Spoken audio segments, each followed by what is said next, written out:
কিন্তু রাসূলুল্লাহ সাল্লাল্লাহু আলাইহি সাল্লামের কথাগুলো যদি আমরা অনুসরণ করি তাইলে দেখব যে শুধুমাত্র ফরজ দিয়ে বাঁচার সুযোগ কম। কেন? কারণ রাসূলুল্লাহ সাল্লাল্লাহু আলাইহি সাল্লাম এটা বোঝাতে সক্ষম হয়েছেন আমাদেরকে যে বান্দা শুধুমাত্র যদি ফরজের উপর নির্ভরশীল থাকে, ওয়াজিবগুলো ছেড়ে দেয়, সুন্নাতগুলো ছেড়ে দেয়, মুস্তাহাবগুলো ছেড়ে দেয়, এমনকি নফলের ধারও না ধারে, তাহলে তার ফরজগুলো বরবাদ হয়ে যাবে। কিভাবে বরবাদ হবে? দুনিয়ার খুব সামান্য বিষয়, ফসলাদি, তাই না, জমিনে যে ফসলগুলো আমরা ফলাই, রাসূলের ব্যাপারে মিসাল দিয়েছেন উলামায়ে কেরাম, বলছেন আদ দুনিয়া ও মাজরাতুল আখিরা, দুনিয়া হচ্ছে আখেরাতের খেতিজিরাত মানে ফসল। সেই সুবাদে দুনিয়ায় যে ফসল আমরা ফলাই, দামি ফসল বলেন আর কম দামি বলেন, সমস্ত ফসলগুলো যেগুলোর প্রতি মানুষেরও আকাঙ্ক্ষা আছে, পশুদেরও আকাঙ্ক্ষা আছে, আছে না নাই? একইভাবে ইবাদত, ইমানদারেরও আকাঙ্ক্ষা আছে, শয়তানেরও আকাঙ্ক্ষা আছে।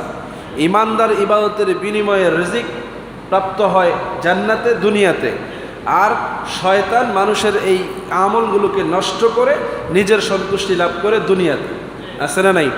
তাইলে এই ইবাদতের প্রতি শয়তানেরও দায়িত্ব, মানুষেরও দায়িত্ব। মানুষ দায়িত্ব পালন করে আল্লাহর সন্তুষ্টি অর্জন করবে, আর শয়তান মানুষকে ক্ষতিগ্রস্ত করে তার রবের সাথে তার শত্রুতাটাকে বহাল করবে। নাউজুবিল্লাহ। তাইলে আপনার ইবাদত নষ্ট করার জন্য একটা প্রতিপক্ষ আছে না? একইভাবে কৃষকের ফসল সে উৎপাদন করে রক্ষণাবেক্ষণ করে তার ঘরে তুলে নিতে চায়, যাতে করে এর দ্বারা সে লাভবান হয়, আর পশু পাখি অন্যান্য ক্ষতিকর প্রাণীরা এগুলো নষ্ট করে দিয়ে তারা তাদের স্বার্থ হাসিল করতে চায়, আছে না নাই? তাইলে আপনার ফসল রক্ষা করবে কিসে? আপনার ফসল রক্ষা করবে ক্ষেতের আইলে যদি আপনি বেড়া দেন, জাল দেন, এগুলো রক্ষা করবে। আপনি যদি প্রতিবন্ধকতা তৈরি করতে পারেন তাহলে ওই ক্ষতিকর প্রাণীরা এগুলোর মধ্যে ঢুকবে না। আপনি যদি ঔষধ স্প্রে করেন তাহলে প্রাণীরা এখান থেকে চলে যাবে। আপনার যদি সেই রকমের কোনো ব্যবস্থাপনা থাকে তাহলে ফসল রক্ষা হবে। চূড়ান্ত রক্ষার মালিক তো আল্লাহ, কিন্তু এইটুকু কাজ আপনার করা লাগে কি না? একইভাবে ফরজ ইবাদতগুলো কবুল করবেন তো আল্লাহই, রক্ষণাবেক্ষণ চূড়ান্তভাবে মালিককে, কিন্তু এগুলোকে হেফাজত করতে হবে আপনাকে ওয়াজিব, সুন্নত, মুস্তাহাব, নফলের বেড়া দিয়ে। বলি সুবহান। এমনি এমনি তো রাসূল আপনাকে এই কথা বলেন না যে নফল ইবাদতের মাধ্যমে বান্দা তার রবের নিকটবর্তী হয়। তাহলে নফলের গুরুত্বকে যদি আপনি ছেড়ে দেন তাহলে বোঝা গেল আপনি রবের নিকটবর্তী হবেন না। যদিও আপনার ফরজ থাকে, ওয়াজিব থাকে, তাহলে আপনি কোথায় যাচ্ছেন? রবের নিকটবর্তী না হয়ে। আমিন।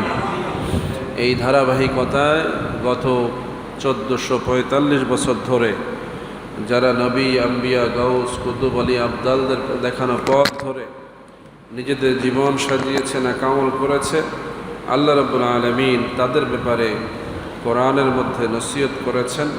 রাসূলুল্লাহ সাল্লাল্লাহু আলাইহি ওয়াসাল্লাম তাদের ব্যাপারে, তাদের মর্যাদার ব্যাপারে হাদিসে রাসূল সাল্লাল্লাহু আলাইহি ওয়াসাল্লামের মধ্যে উল্লেখ করেছেন। বলি আলহামদুলিল্লাহ। রাসূলুল্লাহ সাল্লাল্লাহু আলাইহি ওয়াসাল্লাম বলছেন, ইন্নাল্লাহ তাআলা ক্বালা, আল্লাহ রাব্বুল আলামিন বলছেন, মা ইয়াজালু আবদি ইয়াতাকাররাবা ইলাইয়া বিন নওয়াফিল হাত্তা আহবাবতাহু। হাদিসে কুদসিতে আসছে, রাসূলুল্লাহ সাল্লাল্লাহু আলাইহি ওয়াসাল্লাম বলছেন যে বান্দারা আমাকে যখন ভালোবাসতে শুরু করে, তারা আমাকে ভালোবাসতে বাসতে এতটা চূড়ান্ত পর্যায়ে পৌঁছে যায় যে আমি আল্লাহই তাদেরকে ভালোবাসতে শুরু করি। বলি সুবহানাল্লাহ। আর এটা তখনই সম্ভব হয় যখন বান্দা নফল ইবাদতের মাধ্যমে আমার নিকটবর্তী হয়। বলি সুবহানাল্লাহ। ইয়াতাকাররাবা ইলাইয়া বিন নওয়াফিল, এই অবস্থায় তারা আসবে রাস্তা একটা, সেটা হচ্ছে নফল ইবাদত। কি নফল ইবাদত বলতে আমরা কি বুঝি? ফরজ নামাজের বাইরে অতিরিক্ত ওয়াক্তবিহীন এমন নামাজ, যেই নামাজ শুধুমাত্র আল্লাহ সন্তুষ্টির জন্য বিশেষভাবে পড়া হয়। কথা বুঝতেছেন? আপনি বলবেন তাহলে 5 ওয়াক্ত নামাজকে আল্লাহ সন্তুষ্টির জন্য বিশেষভাবে পড়া হয় না? হয়। সেটা হচ্ছে আল্লাহর পক্ষ থেকে আপনার উপরে নির্ধারিত দায়িত্ব, আদায় করতেই হবে, না করলে আপনার ঈমানই থাকবে না। তাহলে 5 ওয়াক্ত নামাজ আদায় করেও অতিরিক্তভাবে আপনি যখন আল্লাহকে খুশি করবার জন্য, আল্লাহর নিকটবর্তী বান্দা হওয়ার জন্য অতিরিক্ত নামাজ পড়েন, সেই নফল নামাজটার ব্যাপারেই আল্লাহ বলছেন, এটা এতটাই বেশি মর্যাদা যে বান্দাকে আমার নিকটবর্তী করে দেয়, বলি সুবহানাল্লাহ। 5 ওয়াক্ত নামাজ পড়েও বহু মানুষ আল্লাহ থেকে দূরে থাকে কি না? সে 5 ওয়াক্ত নামাজ আদায় করেও বহু অপকর্মে লিপ্ত থাকে। কিন্তু যারা 5 ওয়াক্ত নামাজের পাশাপাশি নফল ইবাদত করে, তাদের কাছে এটা আশা করা যায় না যে সে বিশেষভাবে আল্লাহকে খুশি করার চেষ্টা করার পরেও আবার অপরাধ করবে। কথা বুঝতেছেন? তাইলে মানুষগুলো এই কাজগুলো কেন করবে? রাসূলুল্লাহ সাল্লাল্লাহু আলাইহি ওয়াসাল্লাম বলছেন, ওয়াকাল আলাইহিস সালাতু ওয়াস সালাম বিকিয়ামিল লাইলে, তোমরা রাত্রিবেলায় বিশেষ করে এই নামাজগুলো আদায় করো। রাত্রিবেলাতে তোমরা বিশেষ করে নফল নামাজ আদায় করো। ফাইন্নাহু দাবুস সালিহিনা কাবলাকুম, কারণ এটা পূর্ববর্তী সলে ব্যক্তিদের আমল ছিল, বলে সুবহানাল্লাহ। রাসূলুল্লাহ বলছেন পূর্ববর্তী সলে। এই পূর্ববর্তী সলে বলতে কারা? রাসূলের পূর্বে যত নবী আম্বিয়া ছিলেন এবং তাদের সমকালীন যত বুজুর্গ ব্যক্তি ছিলেন, তাদেরও এই আমলটা ছিল যে তারা বিশেষ করে নফল ইবাদত করতেন, বলে সুবহানাল্লাহ। আর আল্লাহ রাব্বুল আলামিন তার প্রিয় হাবিব সাল্লাল্লাহু আলাইহি ওয়াসাল্লামকে এই ইবাদতের ব্যাপারে তথা বিশেষ করে নফল ইবাদতের ব্যাপারে সরাসরি তাকিদ দিয়েছেন। কোরআনের মধ্যে আল্লাহ রাব্বুল আলামিন সূরা মুজাম্মিলের মধ্যে এই ব্যাপারে আহ্বান করেছেন, ইয়া আইয়ুহাল মুজাম্মিল কুমিল লাইলা ইল্লা কালিলা নিসফাহু ওয়া ইনকুস মিনহু কালিলা আও জিদ আলাইহি ওয়ারাত্তিলিল কুরআনা তারতিলা ইন্না সানালকি আলাইকা কাওলান সাকিলা ইন্না নাশিয়াতাল লাইলি হিয়া আশাদ্দু ওয়া aqwamu qila ইন্না লাকা ফিন নাহারি সাবহান তাওয়িলা ওয়াজকুর ইসমা রাব্বিকা ওয়া তাবাত্তাল ইলাইহি তাবতিলা রব্বুল মাশরিকি ওয়াল মাগরিবি লা ইলাহা ইল্লা হুয়া ফাত্তাখিযু ওয়াকিলা। এভাবে পুরা সূরা মুজাম্মিলের মধ্যে প্রিয় হাবিব সাল্লাল্লাহু আলাইহি সাল্লামকে রাত্রিবেলায় দাঁড়িয়ে কিছু সময় আল্লাহর উদ্দেশ্যে কোরআন তেলাওয়াত করার আদেশ করেছেন, বলি সুবহানাল্লাহ। এই আদেশের ব্যাপারে রাসূলুল্লাহ বলছেন, এটা শুধু আমার উপরে আরোপিত আদেশ নয়, এটা পূর্ববর্তী সালেহিনদের উপরেও আরোপিত ছিল, তারাও এটা করেছেন। লাভ কি হবে? ওয়াহুয়া কুরবাতুল লাকুম ইলা রাব্বিকুম, এই নফল ইবাদত তোমাকে তোমার আল্লাহর নিকটবর্তী করে দেবে, বলে সুবহানাল্লাহ। এই ইবাদতটাই তোমাকে কি করবে? তোমার রবের নিকটবর্তী তোমাকে পৌঁছায় দিবে।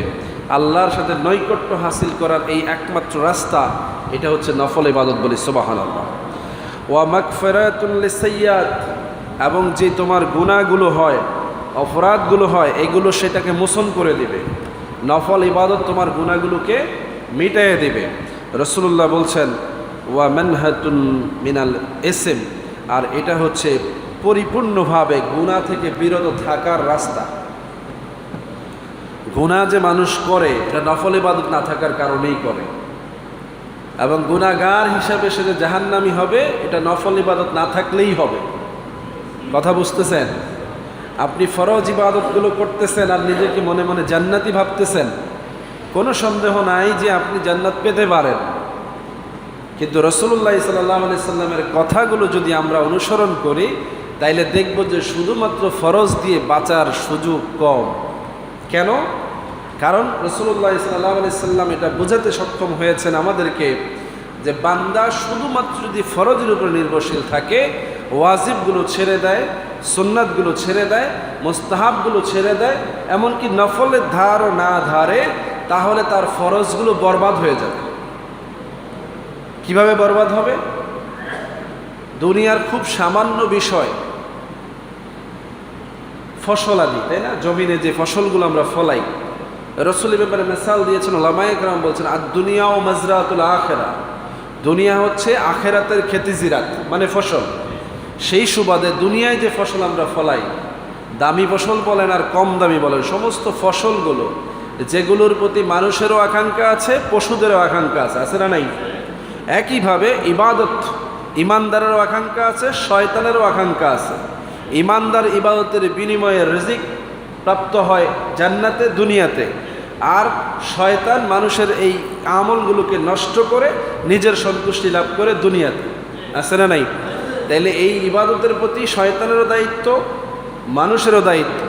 মানুষ দায়িত্ব পালন করে আল্লাহর সন্তুষ্টি অর্জন করবে, আর শয়তান মানুষকে ক্ষতিগ্রস্ত করে তার রবের সাথে তার শত্রুতাটাকে বহাল করবে। নাউজুবিল্লাহ। তাইলে আপনার ইবাদত নষ্ট করার জন্য একটা প্রতিপক্ষ আছে না? একইভাবে কৃষকের ফসল সে উৎপাদন করে রক্ষণাবেক্ষণ করে তার ঘরে তুলে নিতে চায়, যাতে করে এর দ্বারা সে লাভবান হয়। আর পশু পাখি অন্যান্য ক্ষতিকর প্রাণীরা এগুলো নষ্ট করে দিয়ে তারা তাদের স্বার্থ হাসিল করতে চায়, আছে না নাই? তাইলে আপনার ফসল রক্ষা করবে কিসে? আপনার ফসল রক্ষা করবে ক্ষেতের আইলে যদি আপনি বেড়া দেন, জাল দেন, এগুলো রক্ষা করবে। আপনি যদি প্রতিবন্ধকতা তৈরি করতে পারেন তাহলে ওই ক্ষতিকর প্রাণীরা এগুলোর মধ্যে ঢুকবে না। আপনি যদি ঔষধ স্প্রে করেন তাহলে প্রাণীরা এখান থেকে চলে যাবে। আপনার যদি সেই রকমের কোনো ব্যবস্থাপনা থাকে তাহলে ফসল রক্ষা হবে।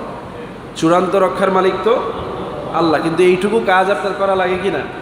একইভাবে ফরজ ইবাদতগুলো কবুল করবেন তো আল্লাহই, রক্ষণাবেক্ষণ চূড়ান্তভাবে মালিককে, কিন্তু এগুলোকে হেফাজত করতে হবে আপনাকে ওয়াজিব, সুন্নত, মুস্তাহাব, নফলের বেড়া দিয়ে। বলি সুবহান।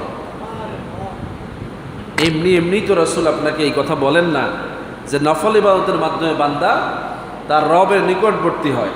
তাহলে নফলের গুরুত্বকে যদি আপনি ছেড়ে দেন তাহলে বোঝা গেল আপনি রবের নিকটবর্তী হবেন না। যদিও আপনার ফরজ থাকে, ওয়াজিব থাকে, তাহলে আপনি কোথায় যাচ্ছেন? রবের নিকটবর্তী না হয়ে তো আপনি ইবাদত করেন না। আমরা খুব সূক্ষ্মভাবে যদি খেয়াল করি দেখব যে সত্যিকার অর্থেই যেই মানুষগুলো ফরজও আদায় করে, ওয়াজিবও আদায় করে, সুন্নতও আদায় করে, মুস্তাহাবও ছেড়ে দেয় না, নফলও আদায় করে, এরাই সত্যিকার অর্থে ভালো মানুষ হিসাবে নিজেদের ঈমান ধরে রাখতে পারে। কি বলেন, ঠিক না? আর যারা শুধু ফরজ নির্ভরশীল, তারা ফরজ ইবাদতে আসে, আবার জমিনে গিয়ে অপকর্ম, কুকর্ম, গুনাহের মধ্যে লিপ্ত হয়ে যায়। অধিকাংশ সময় তারা নিজেদেরকে বাঁচাতে পারে না। লোকেরাও তাদেরকে এত পরহেজগার মনে করে না। বাহ্যিক দৃষ্টিতেও তাদেরকে দেখলেই মনে হয় যে এরা তো সাধারণ নামাজি, এটাই বলবেন আপনি, তাই না? যে লোকটা শুধু 5 ওয়াক্ত নামাজ পড়ে আপনি তাকে বলবেন না লোকটা কি সাধারণ নামাজি। আর যে লোকটা 5 ওয়াক্ত পড়ে, সুন্নতগুলো পড়ে, আবার অবসর সময় দেখেন যে আপনি নফলও পড়ে, আবার বিভিন্ন সময় দেখেন তাকে জিকিরের মধ্যে বসা, তাহলে আপনি বলবেন যে না লোকটা আল্লাহওয়ালা। বলবেন কি না? তাহলে আপনার কমন সেন্সই বলে দিচ্ছে যে সত্যিকার অর্থে আল্লাহওয়ালা মানুষগুলো কেমন হয়।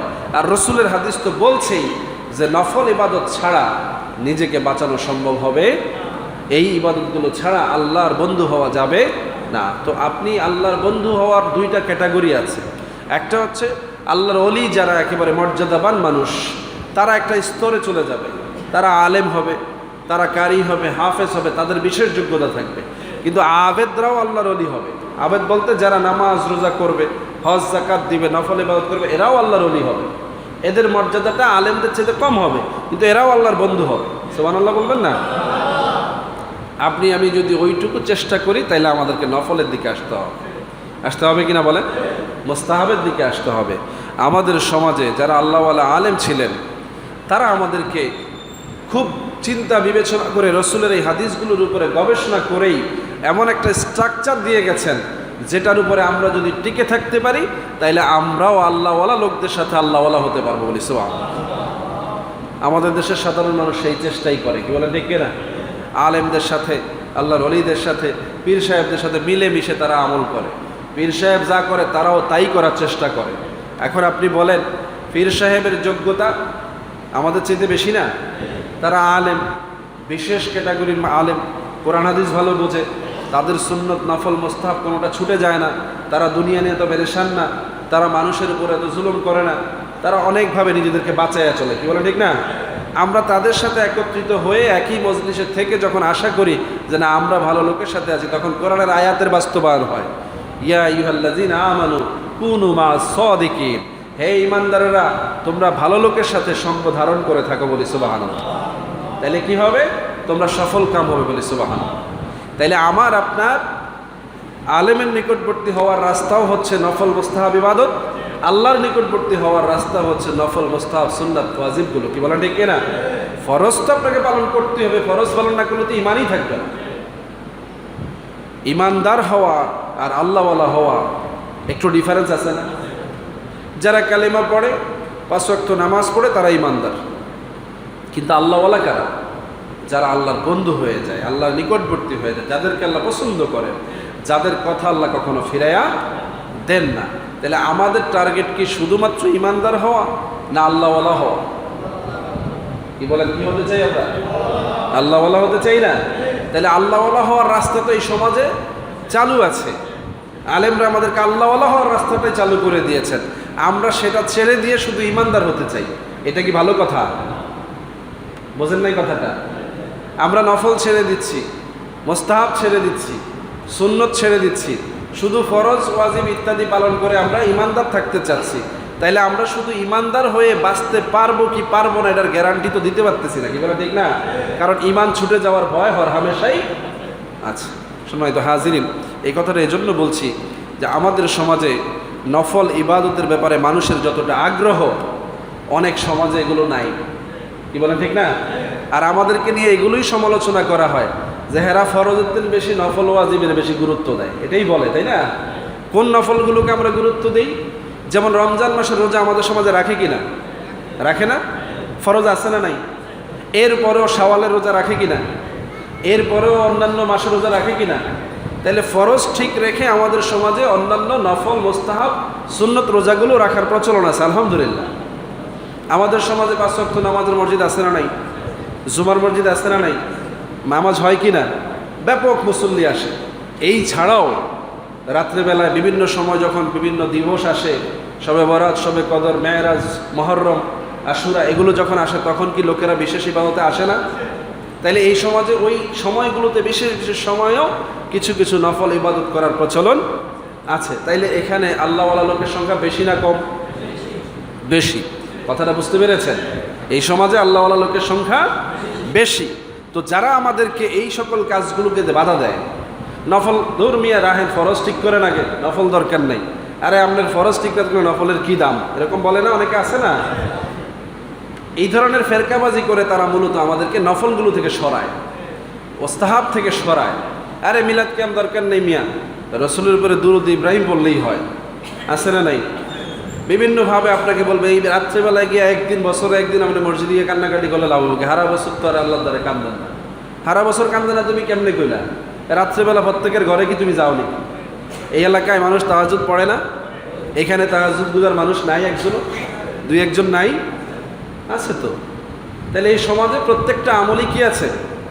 চালু আছে। ব্যাপকভাবে করে কি করে না এটার এখন প্রদর্শনী হয় না। কেন? মানুষগুলো